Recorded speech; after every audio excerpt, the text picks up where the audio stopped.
طيب قُل لي بقى يا مصطفى، يعني شباب كتير أوي نِفْسهم يسافروا، بس الميزانية بتبقى شوية محدودة، إمم. نصيحتك ليهم إيه؟ إحنا محظوظين في مصر إن في حاجات يعني في مُدن كتير بتبقى low budget أوقات كتيرة من السنة.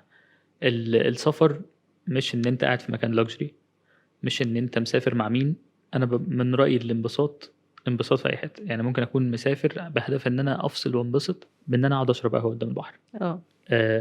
في مُدن كتير بيبقى فيها أوتيلات low budget، فيها أوتيلات هادية في السعر، فيها Airbnbs. لو إحنا مسافرين مثلًا group شباب، الموضوع معانا بيبقى موفّر جدًا.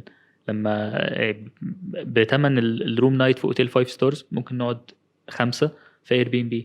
تمام، ده حقيقي. فحتّة الlow budget دلوقتي ما بقتش أزمة.